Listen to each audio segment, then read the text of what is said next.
ഒരു യുദ്ധഭൂമിയിൽ ശത്രുവിന്റെ ടാങ്കുകൾ ഇരച്ചുകയറിയാൽ അവയെ ആകാശത്തു നിന്നും നിമിഷനേരം കൊണ്ട് തകർക്കാൻ ഒരു ആയുധമുണ്ടെങ്കിൽ എങ്ങനെയുണ്ടാകും? അതാണ് ധ്രുവാസ്ത്ര.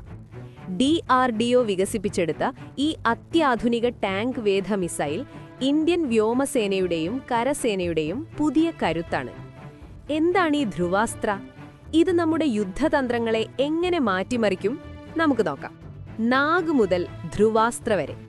നമ്മുടെ പഴയ നാഗ് മിസൈലിന്റെ ആകാശ പതിപ്പാണ് ധ്രുവാസ്ത്ര.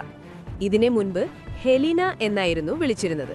ലഡാക്ക് പോലുള്ള അതീവ ശൈത്യമുള്ള ഉയരം കൂടിയ പ്രദേശങ്ങളിൽ പോലും പ്രവർത്തിക്കാൻ കഴിയുന്ന രീതിയിലാണ് ഇത് നിർമ്മിച്ചിരിക്കുന്നത്. നമ്മുടെ തദ്ദേശീയ ഹെലികോപ്റ്ററുകളായ രുദ്രയിലും പ്രചണ്ഡിലും ഇത് ഘടിപ്പിക്കാം. ഫയർ ആൻഡ് ഫോർഗെറ്റ് എന്ന മായാജാലം. ധ്രുവാസ്ത്രയുടെ ഏറ്റവും വലിയ പ്രത്യേകത ഇതിന്റെ ഫയർ ആൻഡ് ഫോർഗെറ്റ് ശേഷിയാണ്. അതായത് ലക്ഷ്യത്തിൽ ലോക്ക് ചെയ്ത് മിസൈൽ വിട്ടുകഴിഞ്ഞാൽ പിന്നെ പൈലറ്റ് ഒന്നും ചെയ്യേണ്ടതില്ല. മിസൈൽ തന്നെ സ്വയം ലക്ഷ്യത്തെ പിന്തുടർന്ന് തകർക്കും. ഇതിലെ ഇമേജിംഗ് ഇൻഫ്രാറെഡ് സീക്കർ സംവിധാനം രാത്രിയായാലും ശരി ശത്രുവിന്റെ ടാങ്കുകളിൽ നിന്ന് വരുന്ന ചൂടുപയോഗിച്ച് അവയെ കൃത്യമായി കണ്ടെത്തുന്നു. ടാങ്കുകളെ എങ്ങനെയാണ് ഇത് തകർക്കുന്നത്? ഈ മിസൈലിന് രണ്ട് രീതിയിൽ ആക്രമണം നടത്താം. ഒന്ന് നേരിട്ടുള്ള ആക്രമണം, മറ്റൊന്ന് ടോപ്പ് അറ്റാക്ക്. ടാങ്കുകളുടെ വശങ്ങളേക്കാൾ മുകൾ ഭാഗം കവചം കുറഞ്ഞതായിരിക്കും. അതുകൊണ്ടുതന്നെ വായുവിൽ ഉയർന്നു പൊങ്ങി ടാങ്കിന്റെ മുകൾ ഭാഗത്തേക്ക് കുതിച്ചു ചാടി ആക്രമിക്കാൻ ധ്രുവാസ്ത്രയ്ക്ക് പ്രത്യേക കഴിവുണ്ട്. ഏകദേശം 800 mm കനമുള്ള കവചം പോലും തുളയ്ക്കാൻ ഇതിന് സാധിക്കും.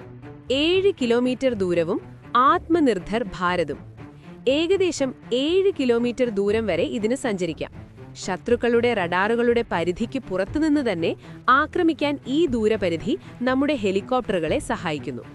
ഏകദേശം 700 കോടി രൂപയുടെ കരാറാണ് ഇതിനായി പ്രതിരോധ മന്ത്രാലയം ഒപ്പുവെച്ചിരിക്കുന്നത്.